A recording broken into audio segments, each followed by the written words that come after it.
Vision for Rising Man becoming something that is not mine. It's not any one person's. It's not even just the five of ours. It's something that the entire community owns and takes responsibility and ownership for. And to me, the council is a physical and literal representation of stewarding that vision, but doing it in a communal way. And I really trust you men and the way that you've shown up and the commitment and the dedication that you have. So many hours, unseen efforts, heroic efforts at times to keep advancing that torch forward. And I'm so grateful for your contributions here. All right, Rising Man family, man, really honored to be the host of an episode where I've got the wonderful faces I'm looking at across from my screen. We've got the members of our Rising Man Leadership Council here today. And the purpose of this is for a reintroduction of this team to the greater Rising Man community and to the public so that everybody knows who is stewarding the vision, who's helping to steer the ship of Rising Man forward, and also to reassert our values and our direction as a community. And who better to hear it from than the men who have been around since the beginning and who are here and sitting on our high council at this stage. So before I get into introductions, I just want to start off for those of you who haven't been around Rising Man for very long, or for those of you who have been here forever, to remind you guys of where we started. This is our 7th year.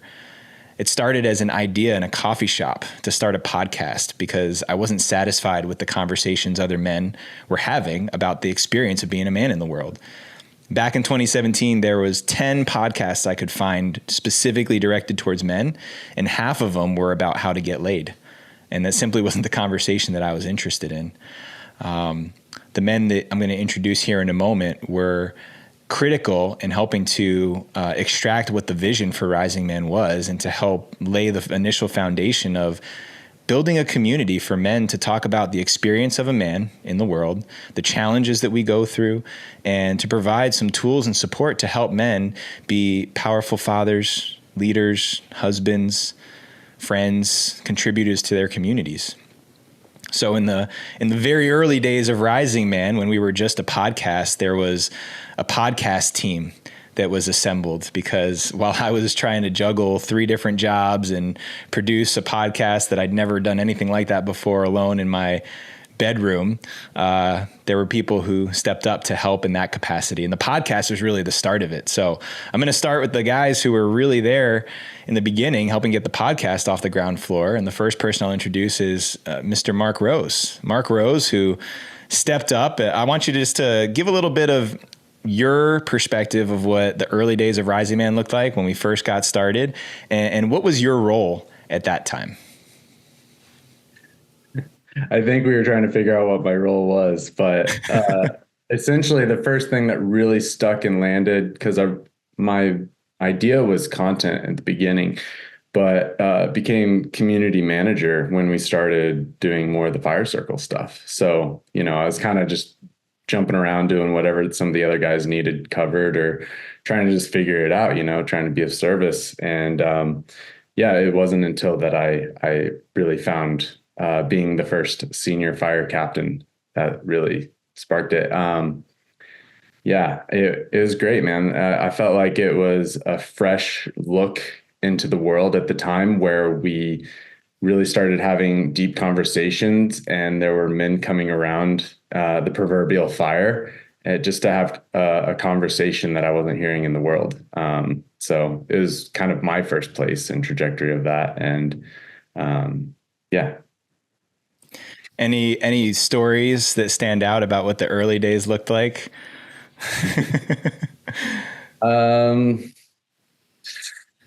Not that come to mind right away. But I mean, I just remember the insane bond the original 4 interns had. We were just so much into having a collaborative vision towards this thing that really gave us a lot of impact. Just this conversation around what does it mean to be a man? That alone was enough to find 3 other guys that really I felt like I could show up and be my authentic self and then create something together with. Yeah. Yeah, I mean, I remember those early days. I remember when I put up the Facebook post asking for help. I was staying at an Airbnb and there was a cup that said "I need help," and I like pretended I was taking a sip out of it. And yeah, shout out to you, Mark Rose and Asa Tyne and Sean Offenbach, being some of the OGs of the podcast squad, and another member of our High Council who's been around since day one, Julian Subic. Thanks for being here, man. And why don't you say a little bit about what your entry point was during the early days of Rising Man? Yeah, for sure. Happy to be here. And it's been a wild ride, lots and lots of growth and lessons. And yeah, I mean, I came into when I applied to be an intern and got it, got into the fold. I came in very new to men's work, very new to really being vulnerable and honest with men, and really, really just getting in touch with my masculine. And yeah, I think the number one thing that stands out for me is how despite us being interns, like that was really just like, that wasn't a term that we even used much. That was just how it got started, but that we all really had a voice, and it truly was collaborative. And it was not like a hierarchical structure. It was we all have a zone of genius, and how can we work as a team? The team element really shined through like more than I'd ever seen at that point. And I'm jumping ahead to your other question you asked, Mark, like what moment stands out. For me, it was when we all met in person for the first time. I think we were in the like Topanga, or like right above Santa Monica, in the hills there, looking over LA. And, we did like I don't know if we made a little fire, had a candle or something, and we just circled up and like did our, drop in where we dropped the mask. And, I don't remember exactly what was said, but I kind of remember tears and hugging, like whatever it was powerful and potent. And it was like, that was not part of my everyday life outside of Rising Man. It was very just traditional. You go to work, you talk to your friend, you say, hey, talk about the game. So yeah, I think that really sent ripples through my life and continues to. I love that, man. Yeah, you're making me really nostalgic here. I'm thinking about what it actually felt like during those days, and there was such an essential vision that I saw. I wanted every other man in the world to have the type of relationships and support that I had in my life from other men. And the podcast team, the original podcast team, was so representative of that vision. And again, I also don't want to jump ahead too far because we're talking about early days here, but I think that your continued contribution, Julian, and you as well, Mark, specifically from the first stages of that podcast team and looking to how I've watched each of you guys grow, and the way that your contribution and your skill set has developed over time, to me is that's the ultimate testament to the work that we're doing here. And not only that you guys are uncles to my children. All the men on the screen here are, and I know that my kids trust you guys more than most other humans on the planet. And, to me, that's the ultimate indicator of success of what we're doing here. So, yeah, wonderful to go down memory lane. That was actually on the eve of Call the Warrior down in Santa Monica that must have been September 2019 or something like that. Man, going all the way back down memory lane. That was a good one. So that's 3/5 of the High Council. Let's swing it over to my brother, Phil Gomez, another man who, if it wasn't for Phil, Rising Man really wouldn't be standing. Phil is one of the original founding fathers. He was instrumental in, among so many other things, sitting down with me and helping me get my idea for this flushed out into action, including the accountability to push me forward. So many other things that Phil's contributed all over the years, but just the encouragement for us to keep doing this, and that, yeah, this is what the world needs. And you've represented that in everything you've done, man. So honored to have you here, honored to reintroduce you to the rest of the community, and love to have you speak about your entry into Rising Man in the early days as you saw it. Thanks, man. Yeah, it's 7 years. It's pretty wild. I just remember back to when you had the idea, and for the podcast, and just, you mentioned recording your bedroom, which I specifically remember you recording in the laundry room of a house of three couples, so I remember when you would have to, schedule your recording times on a whiteboard so people wouldn't be doing laundry in there. And probably my first job for Rising Man was being the bouncer outside the door and make sure no one busted in. But, overall, I would say my introduction initiation into Rising Man was probably just being the first person enrolled in your vision. When you told me what it was, it was just like, man, that is a great idea. And that's what men need. I think also just we were both on a pretty high level men's Team Obsidian at that time. And, I think more than anything, just being an example of a man whose life has benefited from men's work, and just obviously you're that man as well, but it's different seeing it in someone else than it is seeing it ourselves. So, that was the beginnings. And I think just all throughout, it's just, I've constantly been enrolled in your vision. And, I think in many areas of my life, but specifically to Rising Man, I've always been a guy that just looks for where I can be of help and be of service. And sometimes that looks like being a facilitator. Sometimes that looks like just having a brainstorming talk. Sometimes it's just listening to you talk about something that's difficult and just encouraging you to get back out there on the field and keep going, So it's been an honor to play all those roles. And I'm really excited that, the five of us have come together to this point. I think it's a big milestone in the evolution of Rising Man and your vision, because I think a man has to trust in this, how solid his vision is, to pretty high level before he lets other people in, and I think that's an essential part of having a vision and developing it, so I'm really glad that we've gotten to this point where you're letting us in, and we all get to put our thumbprints on the Rising Man movement. Yeah, absolutely, man. I think that it's important for folks who I forget how often people don't see what we see on the back end of things. It's often a blind spot that I have, but just because we've declared a council and we're holding ourselves as the people responsible for the stewarding the vision.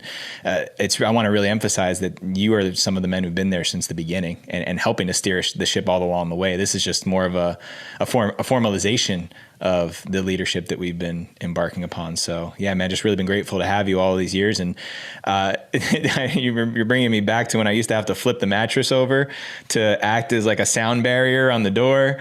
And you were one of the first guests on the podcast. I think it was episode 3, and we were recording the podcast on Zoom in different corners of the house.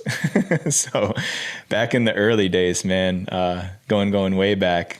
So, wonderful, man. That's 4/5 of the council. I'd say last, but certainly not least, is a man who helped to initiate and guide me on my first rite of passage back in 2014. The very first time that I met Sean Berry was at a ceremony in Ojai, California. We'd never met before. We were in the middle of ceremony, and all of a sudden this giant of a man strolls out of the darkness. And my first impulse before even saying hi to him was just to give him a hug. I don't even know why, but that was the first moment that I met Sean Berry. But I think my body knew before my brain did that he was a brother, and we were meant to walk in this life together. So happy to introduce you here, Sean, as a man who's worn many hats in the Rising Man community, as a lot of us do, but certainly a man who's worn whatever hat he's been asked to. Let me pass the mic over to you, man, to speak on the early days and where you began. Yeah, thanks, Jetty. Great to be on this conversation with all you guys. And I remember that night. And I believe you were doing an ancestors ceremony. And I think Cap had brought me by because he knew you and, of course, the other men that were there. And so we didn't really speak that much, but obviously you went through the Condor rite of passage that I had the privileged to guide that group that you were in, and then you lived locally and got to know one of the women there. That's now your wife, Carrie. And so we got to know each other, and we were able to stay in touch and do things. And I know we did a number of overnights. We did a boys group together, which I feel like we're all these little pieces of what Rising Man has become, right? These little kind of feelers about like, oh, what's this a piece about? Let's try that. What's this piece about? Let's try that. And, but then you guys moved up to Goleta and got pregnant and got busy, and I got busy, and we kind of drifted apart for a few years, didn't have a lot of connection. And then you reached out. It was the Elements, the first Elements, to help support Elements, because Phil was about to have a baby who was scheduled to guide on that and needed to be home with his lady. So that was really the first kind of boots on the ground moment for me, was showing up for Elements and getting out there in nature with a couple men to, just to see like what you had been brewing up. And then I think then pretty shortly after that, it was the very first Compass that you had asked me to join in on to help guide, because Phil had just had his baby at that point and wasn't available to guide. So that's really what got us into it, what got me into it. And, something I've said frequently in the Rising Man halls is it feels like men's work 2.0. When I first did my rite of passage and was getting into men's work, it was still very, very rudimentary, maybe is a good word to use. Powerful and important, but it didn't feel like there's quite the number and sophistication of tools that we have today for men to develop themselves. And so I'm really, really stoked to be part of Rising Man and to see how all those tools and the tools we're inventing are coming into use for all the men that sign up and participate. Yeah, good to be here. Yeah, man, so many great memories. I'm realizing that a big first chunk of this episode for me is looking in the faces of many of the men that are my brothers, that represent the support system that I have had the great fortune of having in my life, not just for Rising Man, but for life.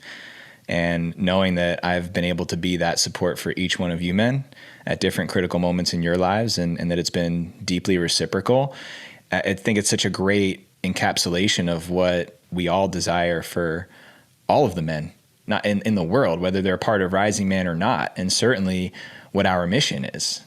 Our mission has been something that's evolved quite a bit over the years. Originally I started the podcast, the Rising Man podcast, because I wanted to go into the question of what does it mean to be a man? The first, 250 episodes of the podcast started off with that question, whoever the guest was. What does it mean to be a man? And since then, it evolved with the different components that we brought in. Like you mentioned, Sean, the tools that we brought in to share with men to help them identify a vision, to reveal a purpose within themselves, to learn how to implement that purpose in the real world that can be very confusing and can be a massive obstacle at times, and to gather the support to enroll a team around you to execute a big vision in the world. That's what we've been doing. And it's grown into this mission to initiate a whole generation of men into purpose-driven leadership, and to make sure that every man on the planet has a team of men to support him. That's something that has evolved and gotten more and more clear and cemented in the fabric of what we do over the past 7 years. So what a great reflection point or inflection point to look at you guys. Like, it just reflected back to me that this is a representation of what it looks like when we aim our arrows at the same point on the horizon and decide that there's no way that we're not going to go there together.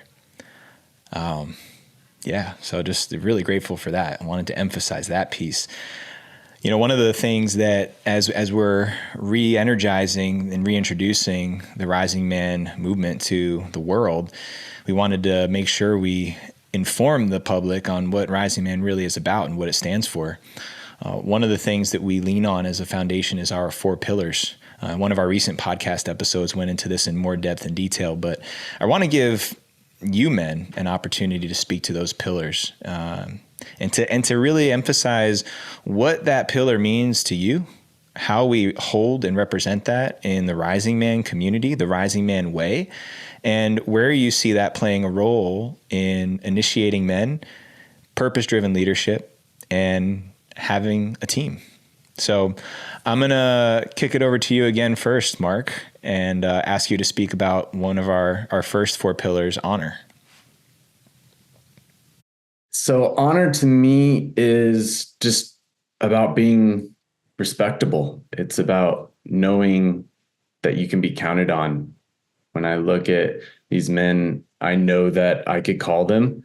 And if they don't pick up right away, which I think more often than not they have, but they'll call me back when they're available. And I know I can count on them for that. And that the reason I feel, one, comfortable calling any one of these men for that is because there's a certain level of integrity that they hold, a level of responsibility they have to their life, but also mine and their community. And I think that's really important with whoever you surround yourself with. I heard a quote that feels really similar to this is in businesses, you don't rise to your goals, you fall to your systems. And I think you also, no matter your aspirations as a human being, you'll always fall to your standards. And standards are a huge part of your honor too.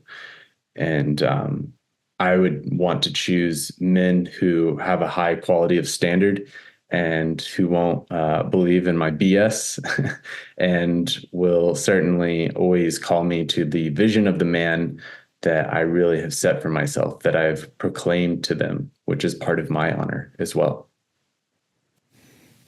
Beautifully said, man. Anybody want to add on to what Mark shared? Anything else to say about honor and what it represents in Rising Man? Chime in briefly here and say something powerful we practice as a team, anyone on the inside of the Rising Man, really anyone in the Rising Man at all, is that it's not like something you put down. It's ongoing. It carries with you everywhere you go. And I remember early on when I signed on to be an intern, that it was like kind of, I had standards of like how I conducted myself in the world. And I just was like, oh shit, like, I don't know. It never really landed with me like that. So. Yeah. I think that's one of the things that we really emphasize is that a lot of areas of the world will just give us a free pass or ignore or bypass when standards are broken and honor is compromised because it's uncomfortable to confront those things.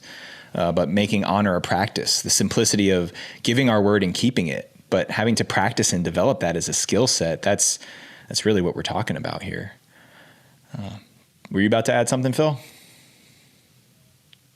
Yeah. For me, honor goes back to something John Somerville said a long time ago, and that's doing the right thing even when no one's watching.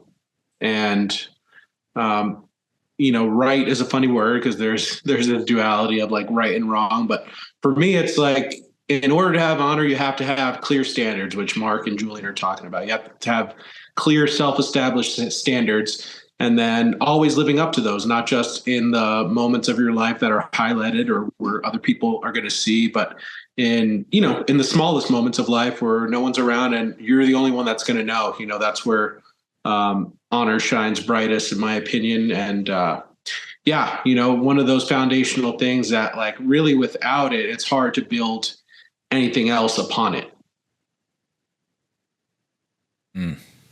Well said, man. Thank you guys for speaking to that first pillar. I'll kick it back over to you, Julian, to speak about our second one, discipline. What is discipline when we speak about it from the Rising Man perspective? Yeah, for sure. I love that word. It's actually been a really important part of my masculine journey, is what I see as reclaiming it from how it's frequently used. And I won't get deep into the etymology and the word history of it. I will just say a couple, Greek and Latin old definitions where disciple was like a student, discipline was like a field of study and a practice. And you can trace the history of the word, but at some point it kind of took on, especially in masculine culture and men's work and personal growth, it kind of took on this, what I see as kind of shamey, or it's like this thing that you have or don't have. It's almost like grit. Like, do you have discipline? And it's just really fascinating to see that, to me. And that's how I always use the word from me growing up, was this like, am I disciplined? Can I just like stick to this thing, like white knuckling through life and just like clinging to it? And there is an aspect, a healthy aspect of sticking to things and adhering things. But the way the Rising Man holds it is not, it's not really about the shame. It's not about this like heaviness. It's more about being a student and like choosing your path wisely, your path, your practice, your field of study, like really being intentional about that. And it doesn't need to, it's something you're choosing. You don't need to force or coerce yourself or beat yourself up. And that's what I was doing for many years. And I see many others doing it. And yeah, what the Rising Man does differently in that is it's not so much about the what and the how. And that's how I see my former self going wrong with it, was like clinging to the what. I'm not going to do this thing. I'm going to do that thing.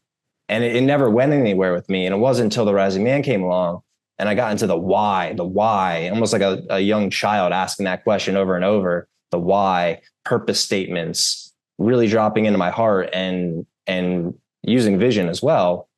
And to really focus on that why, because in those moments, it's not a heavy discipline force. It's just a reattunement to my inner why. And then I naturally go back on into that path, into that discipline. So it's a beautiful word. I'm sure you could take it lots of different ways, and curious for other perspectives on that one. Yeah, as I'm listening to you, Julian, the word that came to mind was truth. And I think that oftentimes the covering up of our shortcomings or perceived shortcomings, our failures, the fear of failure is such a massive one for men across the world. Getting to the truth, getting to the bottom of, if I did fail, why did I fail? If I made a commitment and broke it, why did that happen? Getting over the shame of it. And I think the traditional or the familiar context of discipline around shaming and punishment, consequences in a completely different light than the way we hold them, that's what I heard you speaking to, and I think is really representative of our way. Because to me, shame it's like being in purgatory. When we introduce shame into the fold, I'm just putting myself in a place where I'm frozen in inactivity. There's not much I can do about my circumstances when I'm in shame. The sooner I can move out of shame, the sooner I can go to correcting the situation, to picking back up, recommitting, and getting back in the game. So it's practicing a different brand of discipline that I think the world needs, and also disciplining not just our actions, but also being disciplined in our emotions. One of the things that's so critical in the world right now is men being more disciplined in our emotional energy, and not being completely shut down or compressed in our emotions, being able to express them, but expressing them with deliberateness and care, so that we're not the explosive, scary version of masculine energy that the world is so accustomed to, but that we're deliberate and direct with it. So yeah, man, thank you for what you shared there, Jay. Anybody else have anything you guys want to add to discipline before we move on? Yeah, I'll just say that I like that word because it does make a good distinction between why I'm doing something, why I'm working hard at something, why I'm, maybe looks like I'm being hard on myself, or making choices that people think are overly excessive for whatever reason. To me, the disciple part of that word, discipline, is knowing exactly why I'm pushing myself. I can push myself for a lot of reasons just based on what the outside world is throwing at me. And I want to make an impression or sort of see myself at a certain strata in the general society out there. But discipline has a different color to it because I'm just picking one thing, or at least I'm very clear about why I'm making these choices that maybe make my life a little more challenging. And I think that's a key piece. Yeah. Well, thank you for that addition there, Sean. Let's stick with you while you got the hot mic, and we can go on to our third pillar here of growth. When you think about growth and you think about the Rising Man Way and all the ways that that's represented in what we do and the credo that we have as a community here, what does that mean for you? Yeah, growth. I feel that everyone, every human has an innate desire to do something better than they did it before, to find out what they're capable of, to pursue their envelope of performance in whatever space. Every kid will go out there and challenge themselves on the monkey bars or go through emotional challenges. It's like there's a natural state of the human just wanting to expand and find out what the limits are. And I feel like coming into our adulthood, what's really crucial about that natural aspect of growth is that we find a way to channel it, and to be constructive with how we're growing and what's making us grow. And again, coming back to the for what reason.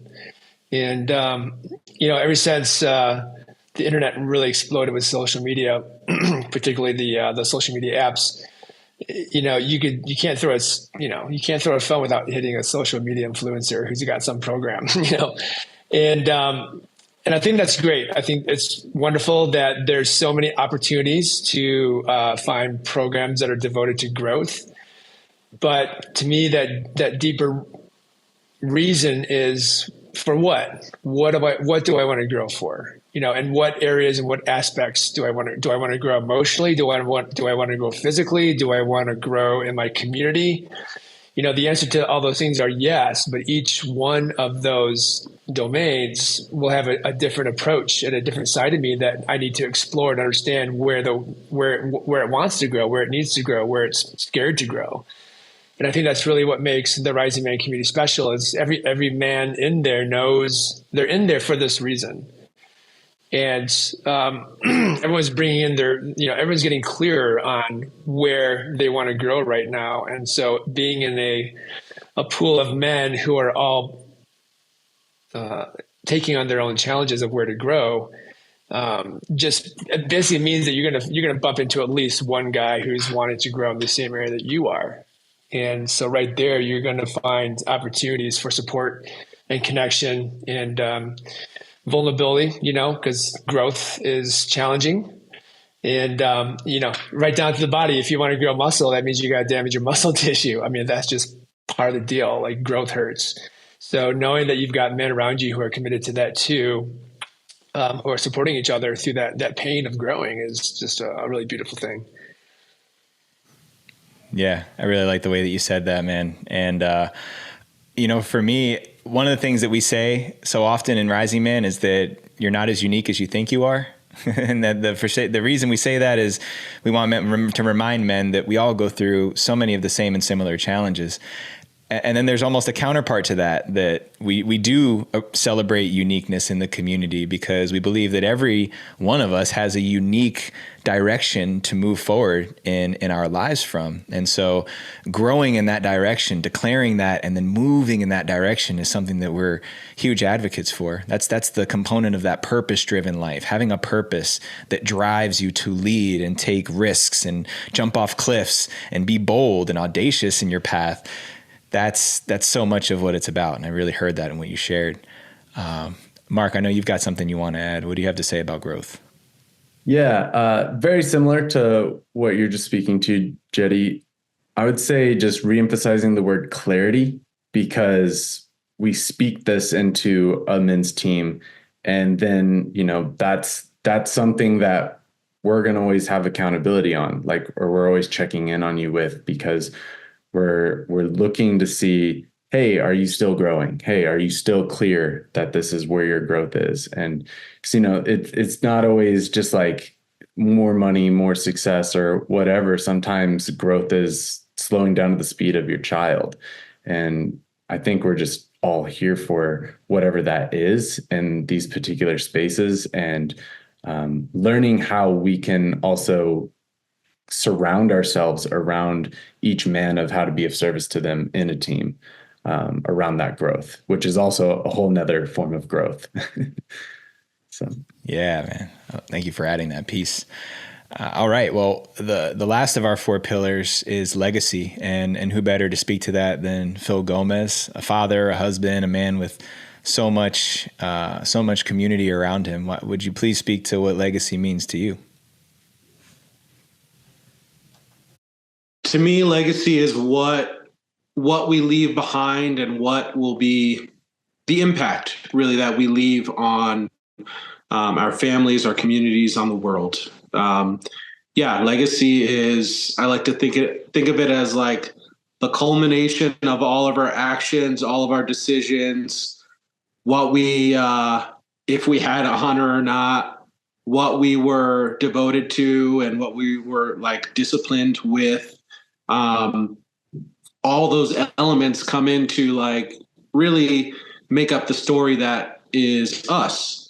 And I think legacy is someone else picking up and telling that story from their point of view. So, I definitely in my mind have an idea of the legacy I would like to leave, or what I want my kids to, how I want my kids to describe their dad, 30 years from now when they're talking to a friend at dinner. I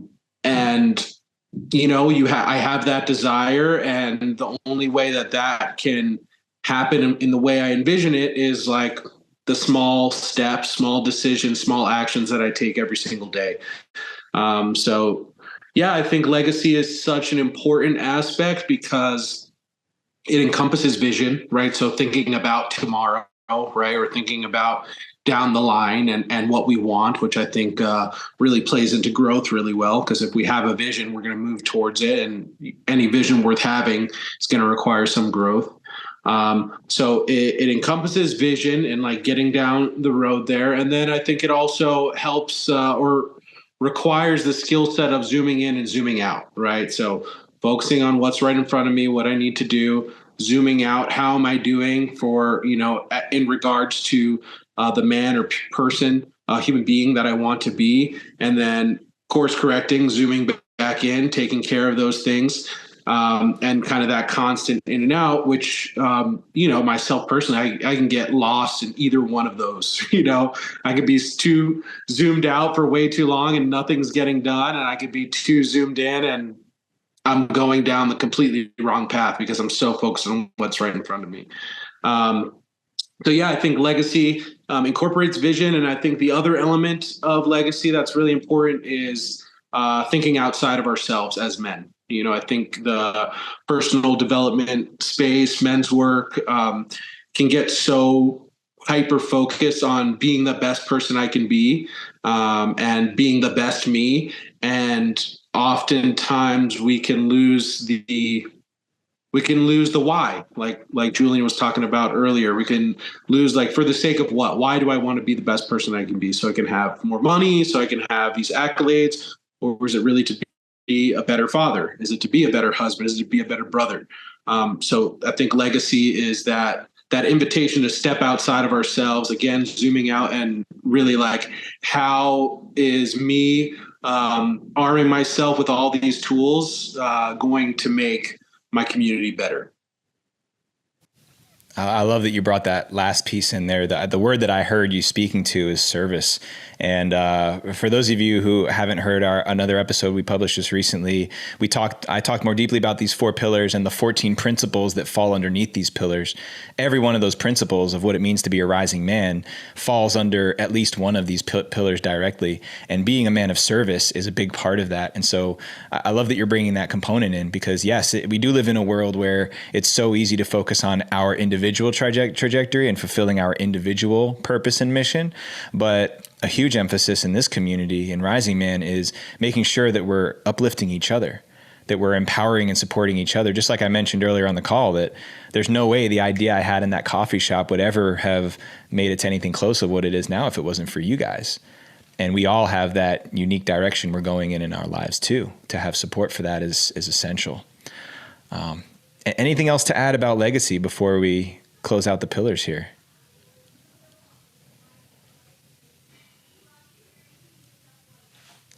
All right. Well, I think it's appropriate then, just having laid down that foundation for what Rising Man is here to represent, reasserting that our mission is to initiate an entire generation of men into purpose-driven leadership and to make sure that every man has a men's team at his back to fulfill that vision. I want to go a bit deeper now into how we've been doing that over the last 7 years. And again, who better to speak to that than the men who have been here watching it the whole time?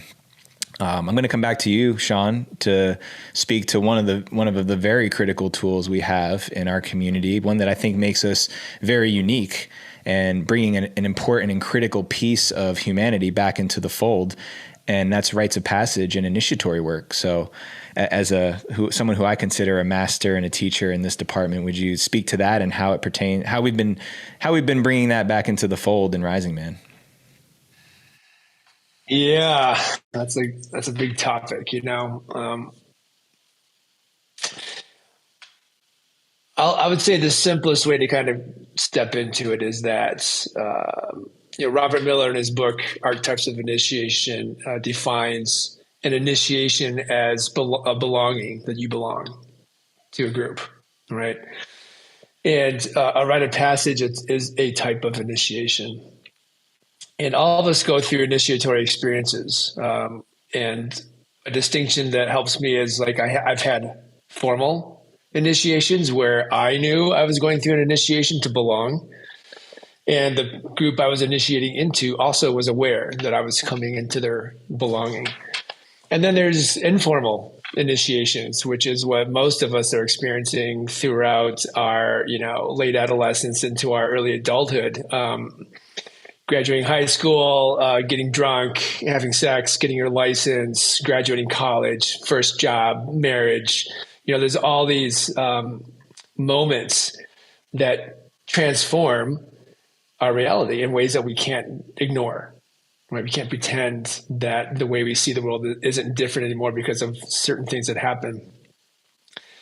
And bringing some formality to them really helps to create a deeper community of connection where everyone's on the same page. So for instance, in Rising Man, anyone can join at the base level, but if you want to be in certain groups, you need to initiate into those groups because they're holding a certain, the identity that those men are holding collectively is different from the general Joe out on the street, right? And I feel like that's what makes it really, really powerful is that that if you initiate into that group of men, what's required of you, and what they're bringing to you. That is a collection of men that have a very high standard of supporting each other and making it a very high priority to be the best man that they've envisioned for themselves and what it takes to be that man, to have that kind of support and community around them to go for that, because you can't do that alone. It's too hard, So for me, that's really, and that's something that's, rites of passages have been in everyone's lineage. Doesn't matter where you're from, how white or not white you are, how indigenous or not indigenous you are. If you go back far enough, you had tribal people in your bloodline who had rites of passages in their community and knew exactly what that meant and why they were important. And at that time, the stakes were a lot higher. Like you needed to initiate into the adult's case, otherwise ultimately, if you didn't prove that you were capable of doing what needed to be done to take care of the community, both olders and youngers, that community would eventually disappear. And some have, right? So some bloodlines are no longer walking the earth. So to me, that's a really powerful human legacy that Rising Man has really put a high value on. And the last thing I'll say about that is, you think about, humans been around for 350,000 years, Homo sapiens, right? Us, same brain size, same skeletal structure. The tribal eras go back 40, 50,000, 60,000 years. And the greater majority of our human existence has been in communities that do rites of passages for tens of thousands of years. It's only been pretty recently, the last, 4,000 or 5,000 years, that has started to not happen. And if you look around at the condition of our societies and nations and the values and standards around the world that are bringing so much to bear upon us as humans and the rest of the planet, I think you can draw a pretty good link about why rites of passages are important. Yeah. Well said, Sean. I think the most impressive thing is that you managed to keep that as brief as you could. I know you could speak for days about rites of passage because I know you're so passionate about it. But I think you did a really great job of encapsulating it. And what I really appreciated you speaking to is the high value and the high standard we've placed on these different levels of initiation to be a participant in different levels of the community here. That it's not just something that men can check in and check out of. It's not just something that anyone off the street can walk into the different levels and tiers of our community, because that's part of what I believe a rite of passage does. Is it's a demonstration. It's a demonstration of readiness and willingness to be a member, to belong to something and to contribute to it and receive from it reciprocally. So I'm glad that you spoke to that and outlined the value of it and how we do it. We don't need to go deeply into the different ways we do that in our community, but anybody who's listening that wants to hear more about the different rites of passage offerings we have, the different initiatory events we have, the Rising Man Weekend, and of course Compass, the 4-day wilderness rites of passage that we offer, you can go to the website risingman.org and check out more. But yeah, for now, let's keep moving forward. Unless is there anybody else who wants to speak to rites of passage before we move on? Well, then let me call Mark Rose back into the fold to speak about community. How has Rising Man placed an emphasis on community as a means to accomplish our mission? I think you say it all the time, is one of the better resources you could have in this world is relationships. And that's been very true for my life. I find that community has been such a vast difference in my life. If I look back before the 7 years and the wealth I have now in this 7 years, being in the Rising Man space, but also just understanding the value of community and building it in other places too. It's been a way that I've built my business. It's been a way that I have, found a partner and created a lot of standards around, how I chose a partner. So community to me is a lot about just, knowing I have a place in this world and people that I can care for and that will care for me. And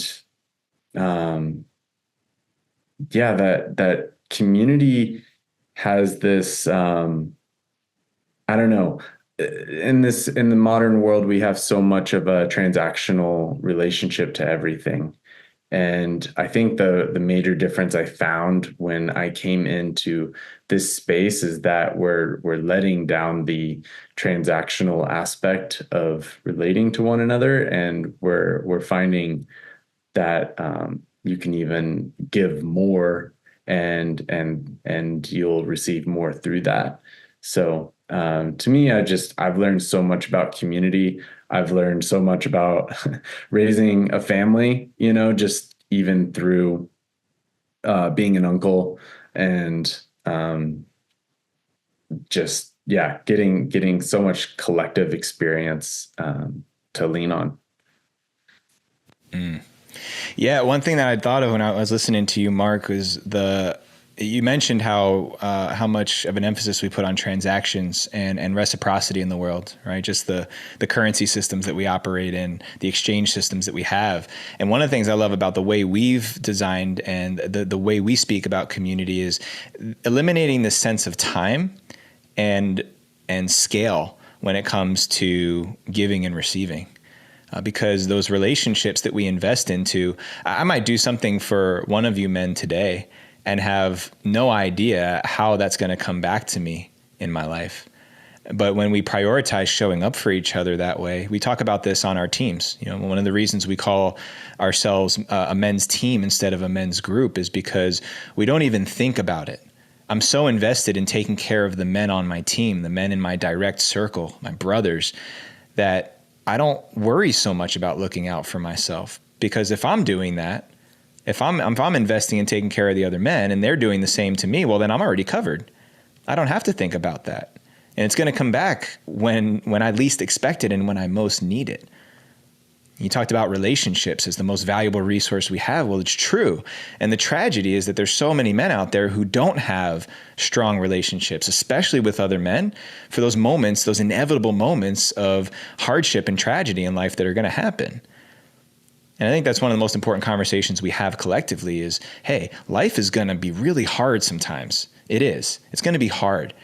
And if you don't have people to support you in those hard moments, then it's going to be exponentially more difficult. And it doesn't have to be that way. And those relationships, you don't just snap your fingers and have them show up. So I really love what you shared there, Mark. And because it's such a big topic, Phil, I know you've been a member of a men's team for many, many years now. You and I, like you mentioned, going back to the early days of Team Obsidian back in Ventura County, California. What else that myself or Mark hasn't said about community do you want to add? The only thing I have to add is an example. And about 5 years ago, you gave me a call, started talking about fire circles when it started up, multiple men's teams under the Rising Man umbrella. You asked me to lead a team. And of course I said, yes, that sounds great. I've led on a men's team before.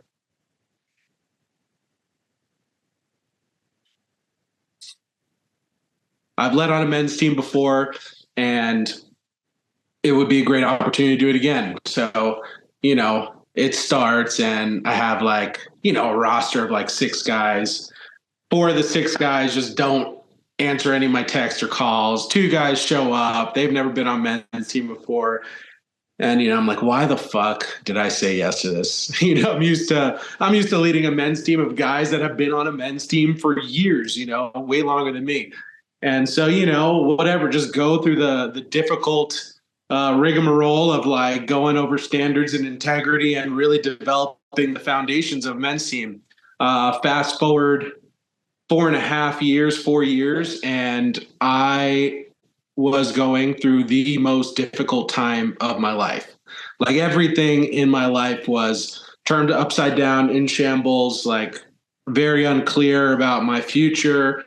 Struggling financially, all these things, and at this time, my team is 11 guys, and they're all heavy hitters, and they're all amazing men. And in turn, all of these guys supported me emotionally, giving me time during meetings, supported me financially through, at a time where I was I actually didn't know how I was going to pay rent. All these things that happened in the course of this past year and a half. And so, for me, it's you're talking about relationships and how that's the most important currency. It's this is a perfect example of what community can do for us. So, I, for one, am just, a man that's been blessed by my men's team and greater community as well. But specifically here, my fire circle team has helped me get back on track and really, giving me my life back, which I can confidently say, no hyperbole, I would not be here today if it wasn't for Team 6. Yeah. Shout out to Team 6, man. And all the fire circle teams that have been around from day one. Thanks for sharing that story, Phil. I think that there's no better way to really encapsulate what we're talking about here than a real life example from a man who's experienced it firsthand. So thank you for sharing that. Julian, I'm going to come back over to you to really round out this. How are we working towards our mission of initiating a generation of men, supporting them in their leadership, and making sure every man has a men's team? This role of integrity. We've already spoken to honor quite a bit, but what are some of the practical elements? What does it look like in the way we practice integrity and developing integral men? What does that look like inside of the Rising Man community, and anything else you have to say about how you've experienced it? Yeah, for sure. Integrity is a major piece. And I think it was cited in a couple of the previous couple shares. And I'd say the Rising Man gets clear on that by talking talking a lot and doing a lot of work around values. And that's why, I mean, we went through the 4 pillars, and it's constantly been evolving. We've had other value systems and being in the conversation of it, right? Because it's not just like a simple thing you just talk about once. Here's my values. I'm a good person, or X, Y, or Z. It's kind of an ongoing evolution. And I also believe expressing it brings up things. And also you might really love how another man holds his values and be like, oh yeah, that fits for me too. So to me, getting clear on those values and talking about them highlights them and like boosts their importance. And then integrity to me is like holding to that and walking into the world, everywhere in the world with those values. And I think of it like a building or something. It's like the values are like the foundation and the walls, the pillars, anything holding the weight. And to keep that building up, it's like those values need to be honored or upheld. And I know for myself, when I act out of integrity, which to me means I reflect on, is this integrity or not? And I go, and I choose the one that's like kind of, sort of, or whatever. And I don't really like uphold what I know to be true or what I've declared to be true for myself. That it's almost like one of those load-bearing walls kind of crumples. And I just kind of feel like less like me. And I just feel like I'm lost and I don't even know who I am. And all these things I kind of start crumpling and losing sight of myself. So that's why we stay, not just like, it's not just conversation. It's not just talk. It's meaningful discussion and practice, but that I just find that the more I uphold it and walk my walk and do the thing, like act out who I know I am on deep down, that I feel good. And when I don't, I feel bad. So yeah, I like to think that the Rising Man just ushers in and advocates for these conversations, and particularly in our men's teams and our fire circles, that just the more we talk about it, the more awareness we have over it. Yeah, man. I really like that metaphor that you brought in about the building losing its strength and starting to crumble. I think that's a feeling that every man can relate to, that it's almost like a visceral sense that something's off here, and it's hard to describe. But I think that metaphor you have for it, when you're not acting in accordance with who you know yourself to be, you can feel it on that visceral level. Sean, I wanted to ask if there was anything you would add about integrity, anything that Julian didn't mention, or another dimension of integrity when you think about how Rising Man holds it in the Rising Man way. Yeah, I think some of these words have some crossover. Earlier we were talking about honor, and I think integrity and honor have a lot of similarities. I think honor is one of those words that gets watered down a lot. I hear it kind of used out there a lot, like I honor you for that. It's like, what does that mean? But integrity, I feel like, is more the internal world of the outside world that honor, faces. And to me, there's that comment somebody said a little while ago about doing the appropriate thing even when you're alone. To me, that falls a little more squarely in integrity. And it's this idea that my word is the most, like if I'm out of money, if I don't have a credit card, but people know who I am and know that my word is my bond, then, to me, that's integrity, knowing that people can actually trust your word. And I think that's a real missing piece in our society today. And it's unusual to find someone who will put that much value and emphasis on their word. And it's unusual for people to trust each other's word at that level.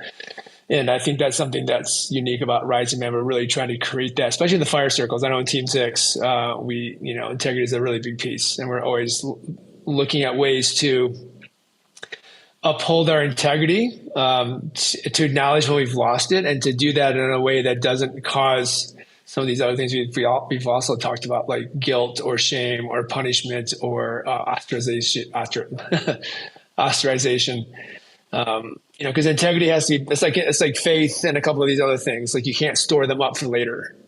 They only are powerful in the moment that you act on them. And so, if you want to have a lot of integrity, then you need a lot of opportunities to act on it. Yeah, really well said, man. And, I think the formula for integrity is simple.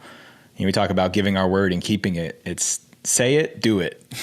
But it's not so easy. It may be simple. It might just be that, but there's so much work that goes into becoming a man of integrity and developing a word that's strong, like you said. And obviously it's such an emphasis. I'd say it's the mortar inside of everything that we do in Rising Man is that simple, but not so easy practice of being in integrity and sustaining and building integrity within ourselves and within our relationships.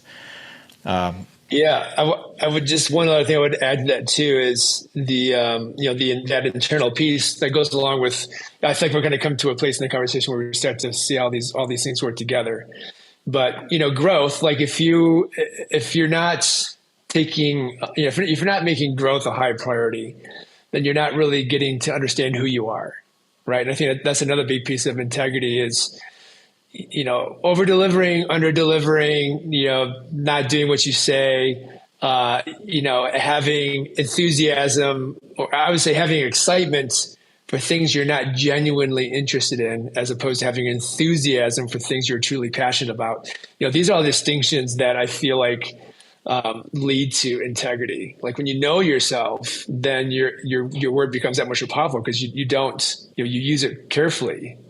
Right. It becomes like this resource that is finite. And if you just go spending it all over town, you're going to run out of it, so learning where and when to be a man of integrity, to use your word in that way is, I think, also a big part of, what we do in Rising Man too, just giving ourselves opportunities to explore, well, who am I really and what can I really put my word behind or not? Beautifully said, Sean. This latest evolution of Rising Man has been focused on how can we capture in a simple statement what Rising Man is really about. What is really our goal here in helping men? Because there's so many things we want to do. We want to teach men to become better leaders. We want to help men identify vision. We want to help men learn how to pursue their purpose and develop a strategy. But those are all subsections of something bigger. And as a council, we've worked really hard. Sometimes it seemed like we were making it harder than it had to be, but we really needed the time to dial it in on what is that thing that everything we do is in service to. And what we came up with was our focus is to help men become men that people will trust. Becoming men that others in the world can feel confident in, and also trusting ourselves. That's included in that. And so I want to open it up here. I'd like to hear from everybody here. What does it take to become a man that people will trust? What's required to become that type of man that we're talking about here? And why don't we start off with you, Phil, and then we'll make our way around. Man, I mean, there's so much and so little that goes into it, as far as being a man, someone that people can trust. And, I think it really comes down to the pillars we were talking about, being honorable, being trustworthy, doing what you say you're going to do, having a vision or outlook on the world that's bigger than yourself, being of service. I think in general, people trust a man who's willing to speak honestly and willing to acknowledge his shortcomings and willing to step up and take action in areas he sees that he could be of service or that he could lead. I love it. How about you, Mark Rose? What do you have to say about becoming a man people will trust? Man, he took all mine. So no, I would say, it's infusing humor along the way. That's a huge one. That's one of our principles. Humility is so big. Like if you're gonna set a high vision, if you're gonna pursue a purpose, you're gonna mess up at some point. And to have the the wherewithal and the discipline to tap into the why and get back on the horse and keep riding so that people know that you're headed towards a vision. It's just so important. And yeah, action over words, you speak the words so that when you honor them or not, people know if they're true, or else words are just like everybody else's words in the world. And yeah, to me, being trustworthy is just really being connected, not only to everything going on in your mind, but like things that are going on in your heart, and having a really awareness around your emotional dexterity, your ability to respond over reacting to circumstances, and knowing that you could be given something that you're probably not looking to hear for the day, from your partner or from a man in your community, but that man is willing to take whatever's about to come and be at your side because of the things he's already done. So I'll leave it there. Awesome. Julian, becoming a man that people will trust, what does it take? How does it happen? Yeah, I love that question. Great answers from Mark and Phil.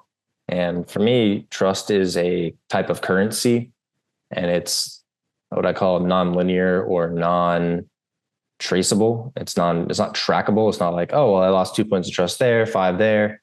It's happening, and I can't exactly put my finger on it. I can usually tell, all right, I think I built trust there, or yeah, I took a trust hit there. And I know when people take actions and I take a trust hit.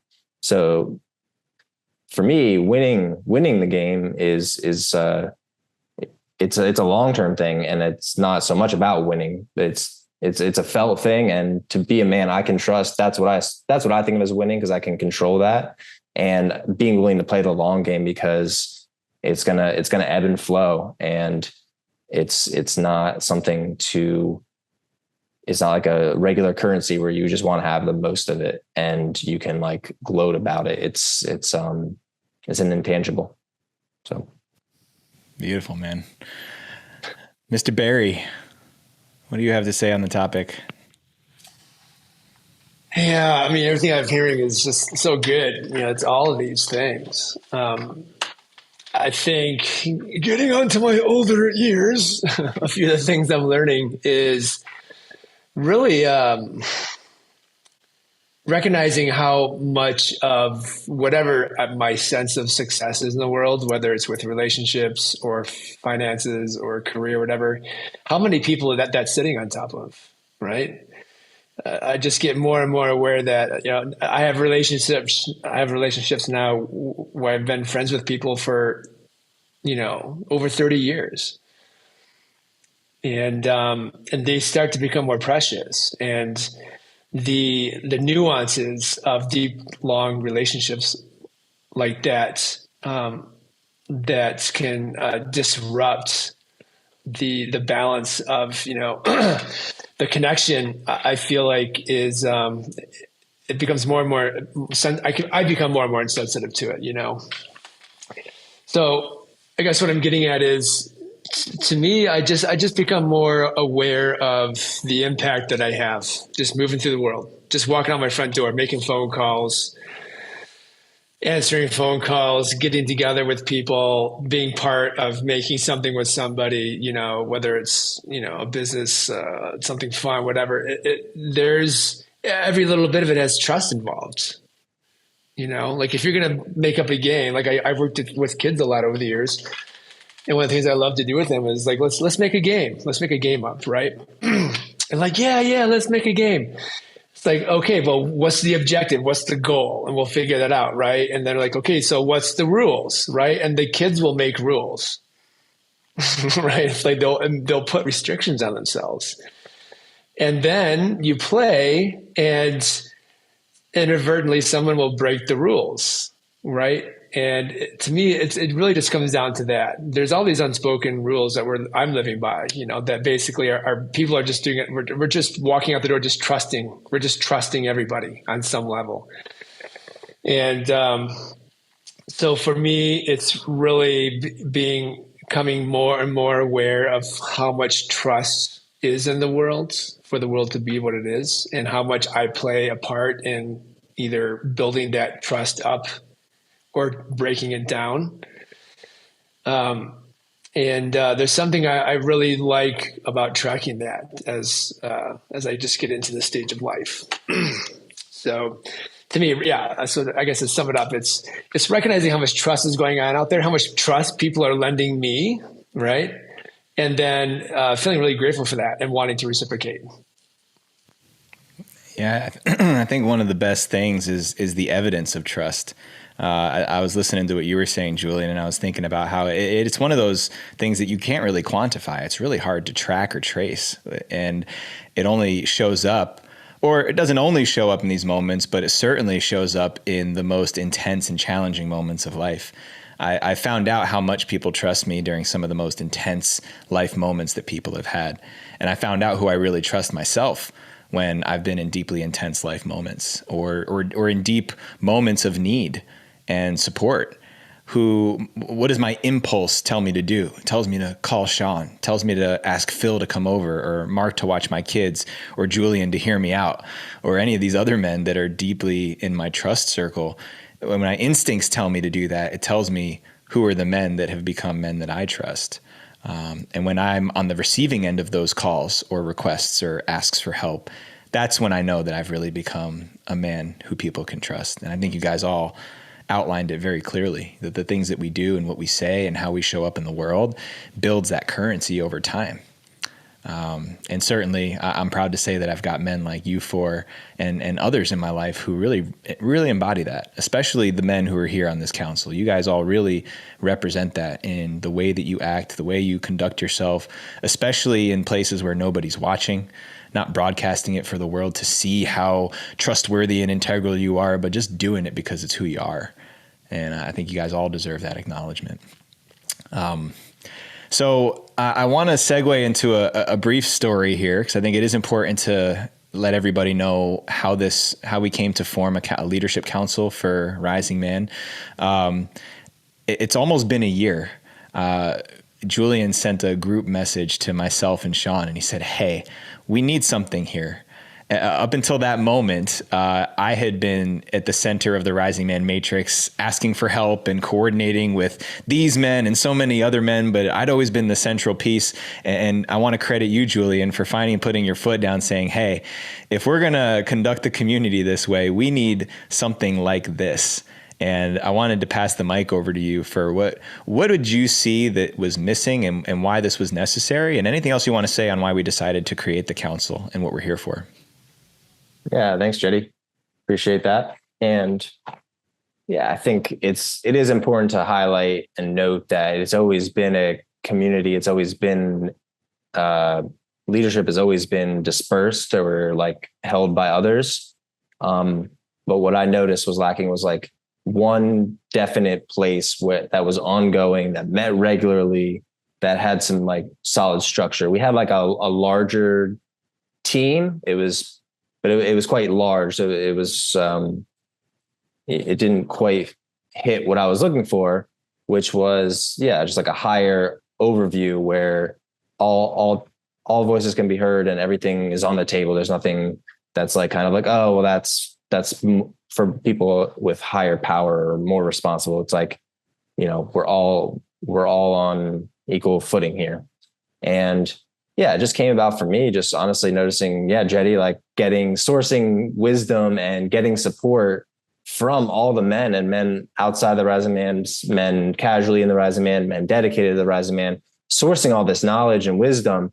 And sometimes I even felt out of the loop a bit because I was so close to everything, but even sometimes, there'd be a weekend retreat and then things would develop and I'd be like, oh, that's awesome that, it's developing organically, but it to me felt like there could just be a one place where they could be easily identifiable leaders that the rest of the community could also come to with ideas, concerns, anything that was on their heart, that they could come and have a place for it. And I mean, there's a bunch more reasons. I'll say like another good reason for me was integrity and accountability with but leadership, and having a space for those conversations, and really practice what we do on our men's teams and in the fire circle space of making commitments and holding one another accountable to them. And we of course were in the energy of that all along, me, Jetty, Mark, Phil, Sean, other men as well, but it just wasn't codified enough for me to feel really in integrity about it. So yeah, that was my inspiration.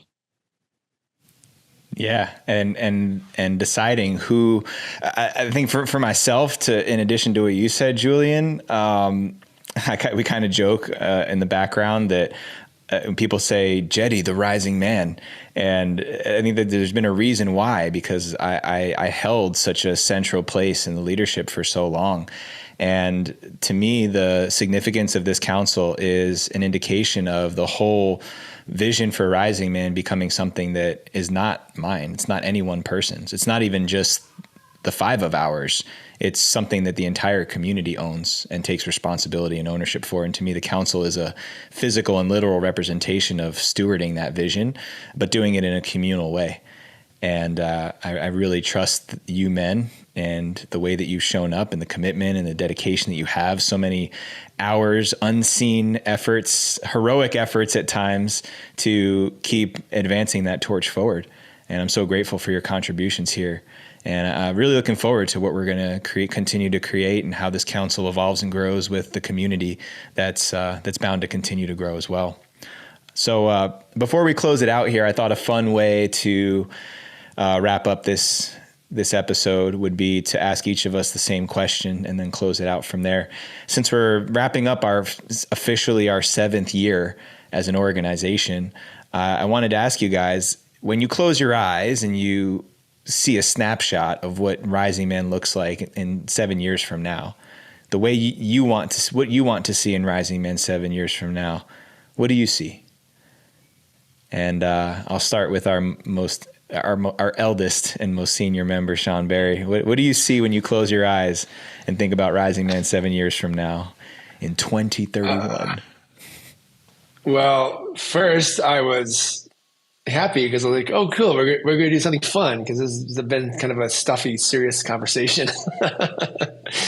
But then I'm like, oh my God, visioning 7 years ahead, that doesn't sound so fun. I mean, it sounds, not fun, but it sounds also kind of like serious. But that being said, the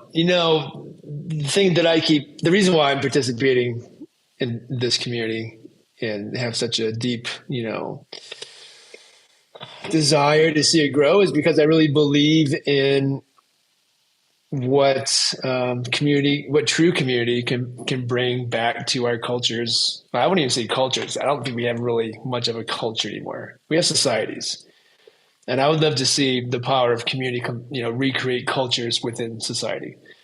And to me, I feel like the men who come through Rising Man and participate in as much as they can and stick around as long as they can. I believe that the way that we are envisioning what it means to be a conscious, whole, man of service out there in the world is actually capable of doing what you've done, Jetty, which is start a community. So thinking of the men that have come through Compass in particular, because that program really is about initiating into the vision of your life that requires you to be to really take an investment in your community, whatever that means to people. A lot of people don't really have that. So they're starting into the process of exploring, how do you build community? But to me, that's what I feel like. I feel like we're generating, men who are capable of going out there, and like the Pied Piper or the Stone Soup story can actually go somewhere with just a few brothers and close people and, put themselves into a greater society and start to do the process of building up a culture of people in community who really can bring back the richness of what it means to be human in this time. So I feel like in 7 years, I don't know, maybe we'll hear at least someone besides us who are like out there making that happen in some way. Awesome. Thank you, Sean. How about you, Mark? When you close your eyes, what do you envision for Rising Man 7 years from now? I see,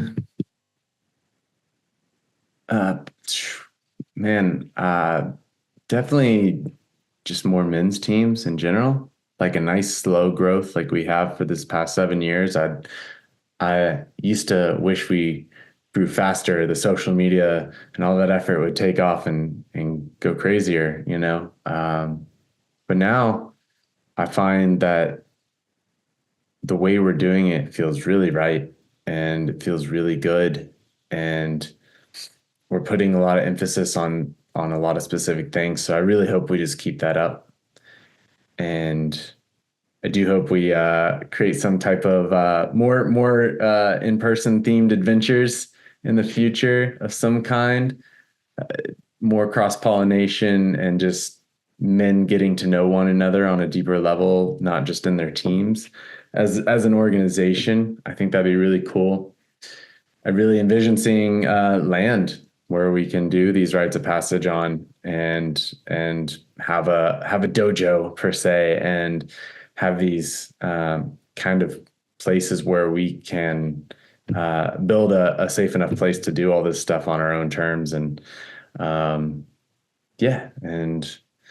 I hope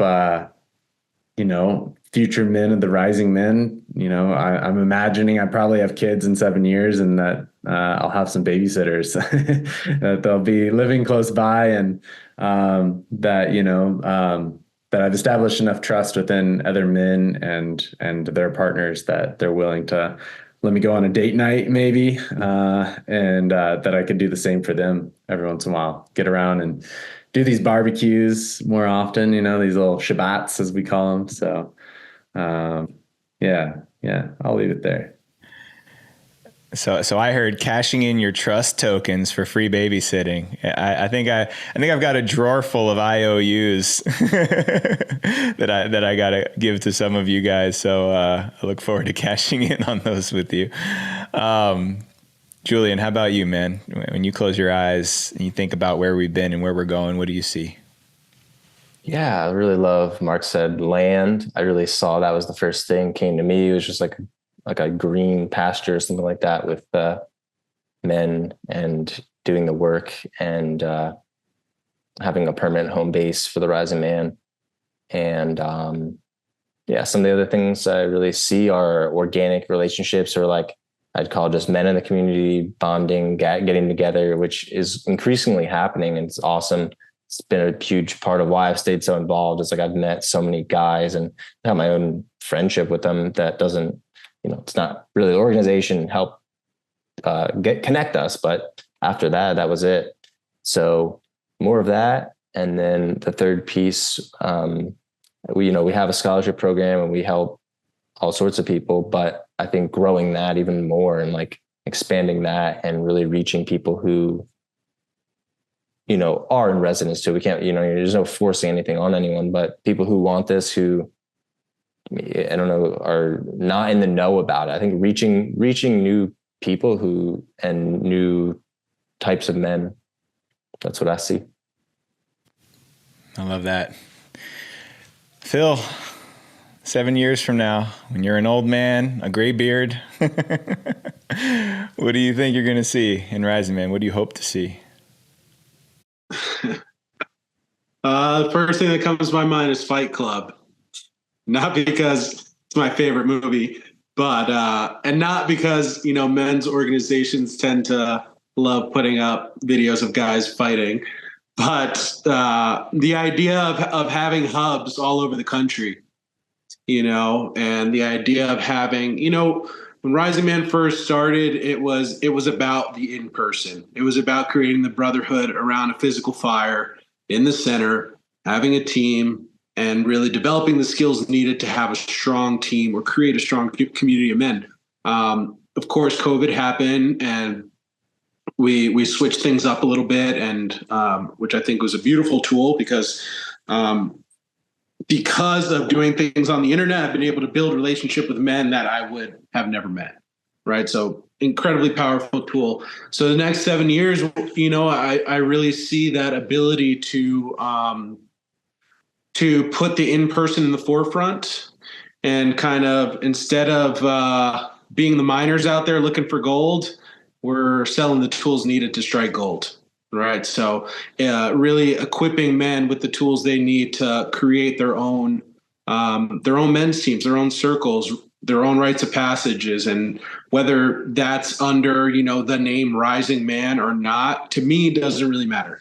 For me, it's about men being men that people can trust. Right. So, I foresee it being more widespread so that we can have more men's circles, and really so that every man has a team of men they can trust.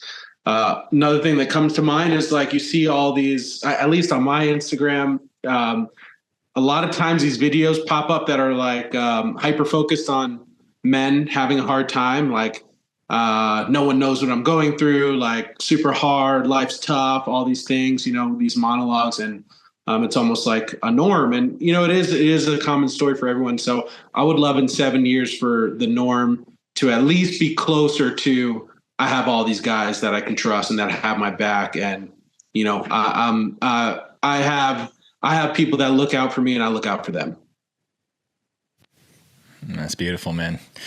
I love all these visions, and hearing you guys speak about it. It seems like we get to that point and it becomes so much more simple and clear. I know that one of the indications I've always shared is to see my son and my nephews growing up and having their own men's circles. And I thought about 7 years from now, my son will be 16 years old. And when I close my eyes, it's hard to imagine seeing him as a 16-year-old young man, but I imagine him as a man who is either preparing for or has already been initiated into manhood, who's spent 4 days out in the wilderness, who has sat in a number of different men's circles. I always come back to those images of our children, our sons having that. And to me, that's a great visual representation of success in our legacy. But the thing that came to me just now was somehow seeing Rising Man as a way of being, as not a who, but a what. This irrepressible spirit that moves through men. And the visual that came to my mind is being able 7 years from now to go and show up at a Rising Man event, and maybe even register for it myself, and show up there and just be seen as a participant, not even have the men there recognize me as, oh, that's Jetty. He's the one who started the podcast with those guys back in the day. But for it to have been passed far enough along into the hands of other men and to see that it's still standing on its own merit. That to me, whether it's 7 years from now or 70 years from now, who knows, that to me will be the ultimate measure of success and what I want to see in the future of Rising Man. So cheers to that, men, and all of our visions and everything that we shared here tonight. I thank you guys for, again, all of your contributions over the years and your continued contributions to what Rising Man is currently and what it's becoming. It's truly an organization that's built on the hearts and the minds of men who care about the things that we've talked about here today. And so, thank you guys for being here. And I look forward to doing another episode, and maybe not wait 7 years from now, but further down the road to see how far we've come once again. Thank you guys.